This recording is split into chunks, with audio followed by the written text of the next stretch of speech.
As I film this, I am moments away from hitting my goal that I've had since I started this YouTube channel, and that's hitting 10K. In fact, by the time you're already watching this, I've probably already hit the 10K mark. Honestly, if you told me in 2022 that this is where I would be, I truly don't know if I'd believe you. You see, I started this channel to document my own art process, and I didn't really think that anyone would have interest in it. I cannot believe that I've been able to keep up almost the whole time a weekly video for over 2 years, that I would have over 650,000 views on my videos, and that I'd have over 51,000 watch hours. After literally a lifetime of thinking about starting a YouTube channel, I promised myself in January of 2022 that this was going to be the year I started it. So in October, I launched my first video. It got 11 views in the first week, and I was so pumped. Anyways, that's about YouTube. Today we're actually going to be talking about 10 lessons I've learned along the way to 10K. Not about YouTube per se, but about my artwork, about showing up for myself and my art, and about growing my creative life from the ground up. So here are my top 10 lessons that I've learned since starting my YouTube channel and really focusing in on my art. I started Flanzella in 2019, tried other social media platforms like Instagram and TikTok, and weren't really liking the feedback that I was getting through it. So I moved over to YouTube in 2022. Hi everyone, welcome back to my channel. Hello, welcome back to my channel. Hello, welcome back to the studio. And that's when my life really changed. It was a lot more work, but I was seeing the results that I really wanted to see in growing my business. It also allowed me to talk about my art practice in ways that I don't think a short video can possibly do. People started to understand my work, understand the complexity of collage. I inspired people to start collaging, and with all my knowledge that I'd collected over the years of collaging, I was able to show people the way of how to preserve their pieces, how to make a better composition, and so many more things that I'm sure you guys are all aware of.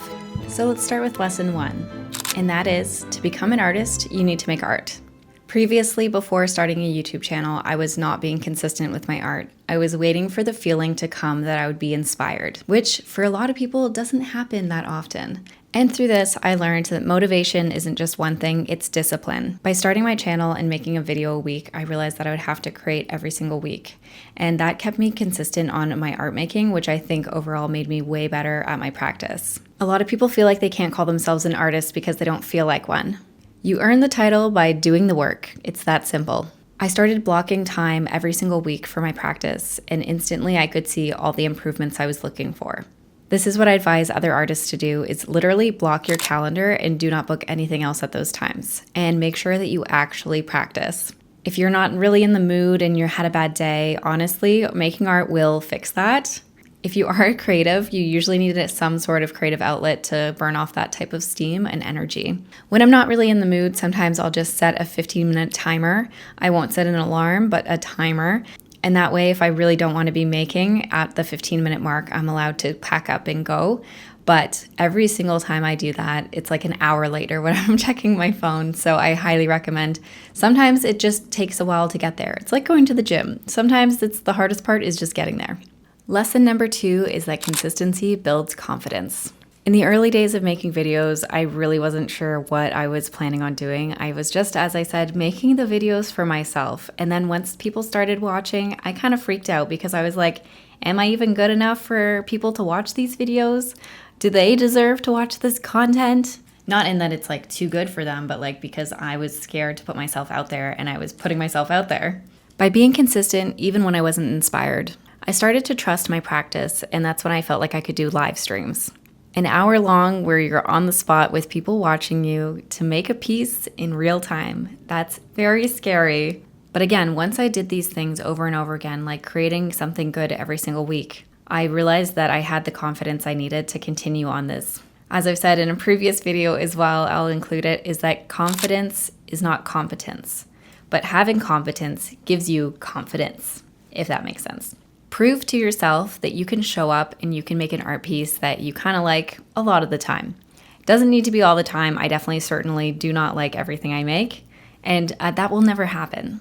Maybe I'll just include this nugget too that I've said in the past, but art is not for yourself. It's for others to view and appreciate.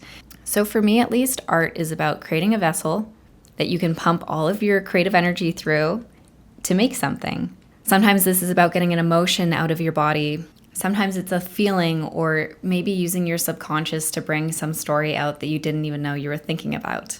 Anyways, if you haven't made something in a long time and you're scared to even start again because you don't know if you can even do it anymore, that's the sign that you're not being consistent with yourself in your art practice, and you deserve better. You gotta be doing that, you know?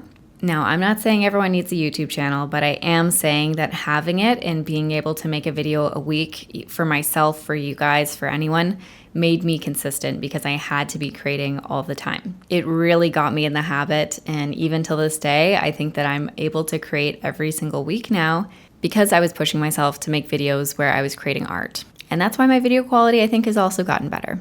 Lesson number 3. Your style is not something you find, it's something you see. Now, what does that mean? We can make a lot of art, and I don't think you guys would even recognize my painting style from my collage art. That is definitely for sure. But I believe as you become an expert in each medium, you'll see a style starting to form. You'll see yourself doing the same techniques and practices over and over again, and all of a sudden, your pieces will start to look the same. And that's when you know that you're on the right track. I'm a graphic designer. I do paintings, I do drawings, I do so many other things other than collage as well. I'm also a DIYer, I guess. And all of these things I've done enough to see that every time I make something in these categories, they all look the same. And that's because I put a lot of hours between each of them. So if you're finding in your work you still don't have a style, it's probably because you haven't done it enough, or that you're still experimenting. And some people would say, well, I've been doing this for 20 years and I've never had a style. That's okay. And I think that it just becomes this thing where a lot of people need more experimentation. Some people need less experimentation. And I think for all of us, like even for me, who's had kind of the same style in collage for 5 years, it's extremely important to keep trying new techniques and seeing if your work can go in a different direction. But the main takeaway is that your style will emerge eventually. It's already in your hands, you just need to be able to recognize it. So I wanted to show you some of my earlier works just to kind of see where I came from. Okay, so the first ones are very young. These are from kindergarten, I believe, or something like that. But you can still see in these pieces, even if they're different, that there's something about color. I'm definitely onto color. And in my works now, color is definitely like the top thing that I lean towards. That's what I let guide me before I come up with the messaging. And then when you see my later works, they're much more maximalism. I started out more minimalism, and then I moved into this very maximal, everything needs to be covered, fashion magazines, those types of things, brighter colors, etc. And then eventually I was able to source more of my own materials, not just things that were lying around the house as I became financially independent. And I kind of came back to this more muted tone and more simplistic minimalism look, which makes sense to me because that's how, for example, my graphic design style is. And I do find that collage is just analog Photoshop. Lesson 4 is a quick one, but an important one. Art does not have to say everything. When I started, I felt like this deep pressure to make profound, interesting works that had tons of meaning behind them. In fact, with my painting practice, I felt like I was just portraying these emotions, like I had a lot of emotions to get out through a painting. And maybe that's because I was working with just color and abstraction. But then when I moved to collage, I felt the need to say more. And sometimes I feel like I need to make pieces that say something. If I'm at a show and someone's like, oh, well, this one's not really saying much, is it? I feel like flustered. I can feel myself like, oh my gosh, they're so right. It doesn't have that much meaning to it.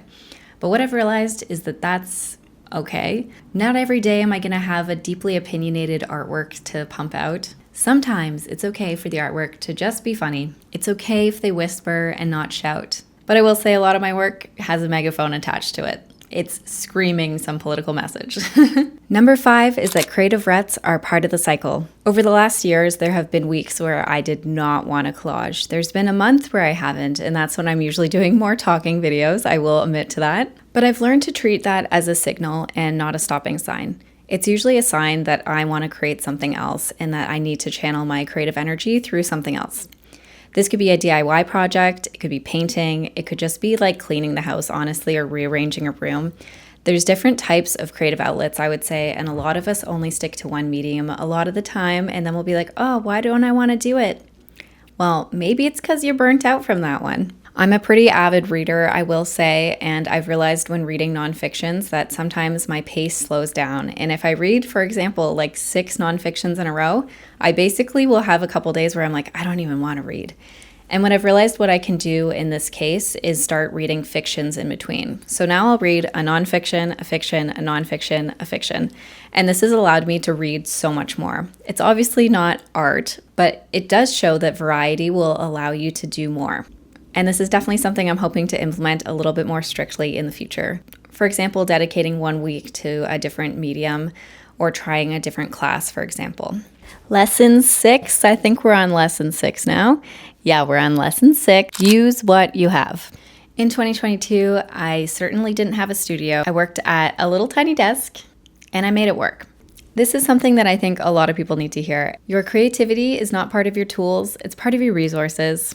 Now, what does that mean? It means that don't make excuses for not having the most perfect studio, for example. If I had waited till I had this space in 2025, I would have been like 2.5 years behind. This would not be a 10K subscriber page. Now, have my videos been the best over the last couple years?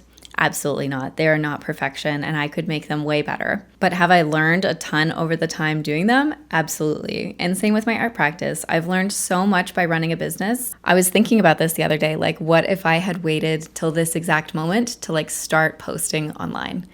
And that's a crazy concept to me. Like I would have been so behind, and I think that that's a good message to tell yourself as well. I think a lot of people will hold back on putting their applications out, for example, or like they're basically holding themselves back. Don't do that.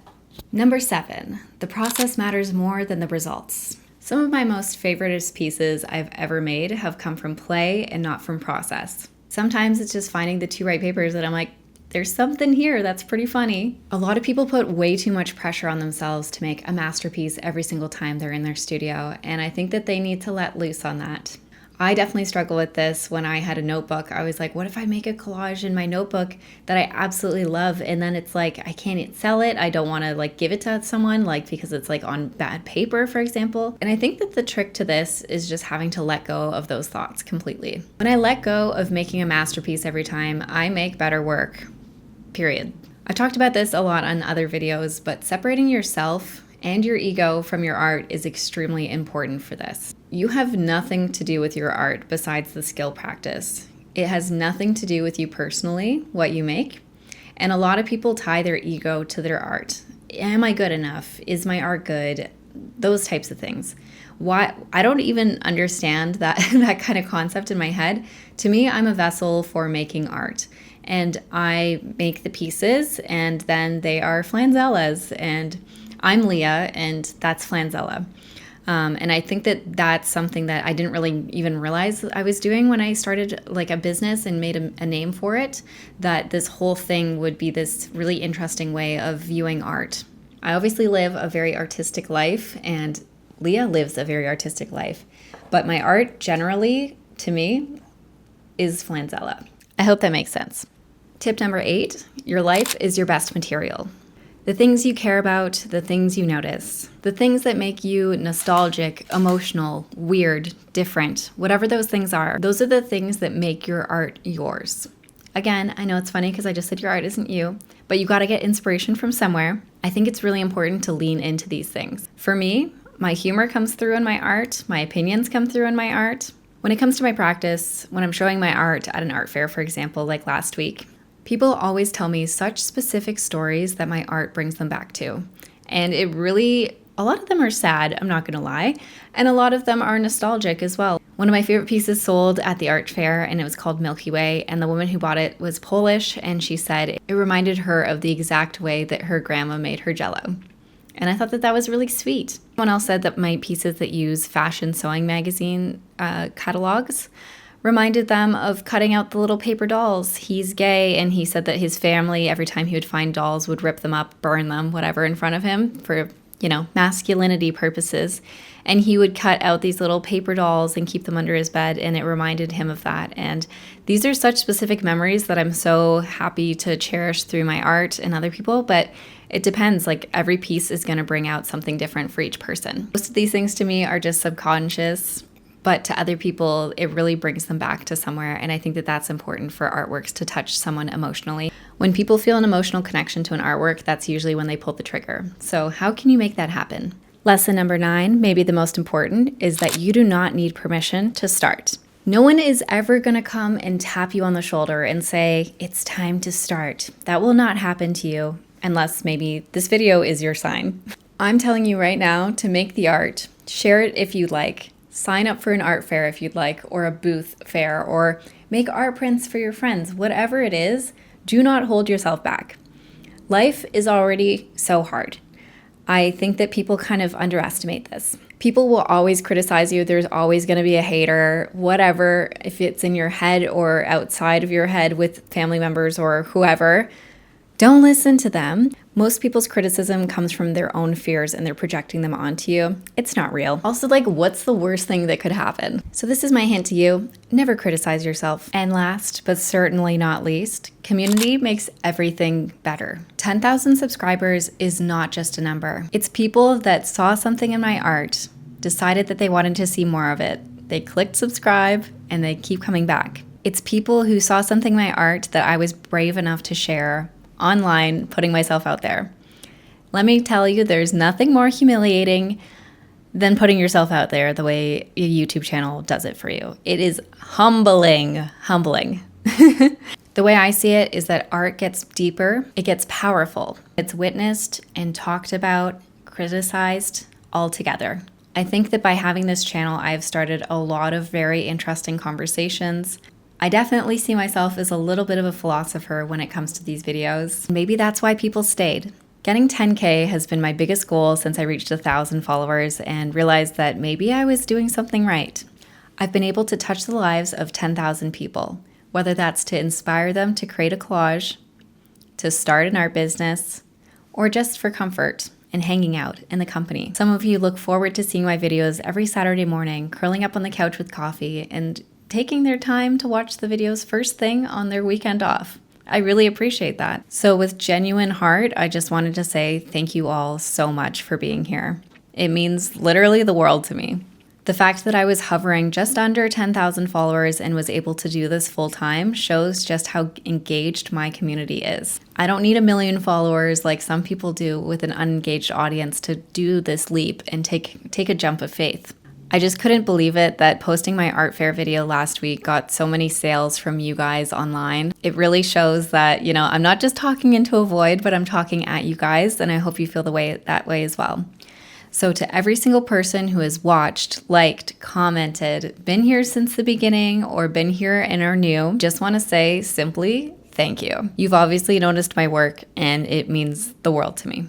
So let's keep growing together. Here's till the next 10K. I'm going to be doing a very exciting live stream. I have a great idea, so keep eyes out for that. And I can't wait to make more videos for you guys and more art with you. Thank you so much, and I'll see you guys next time.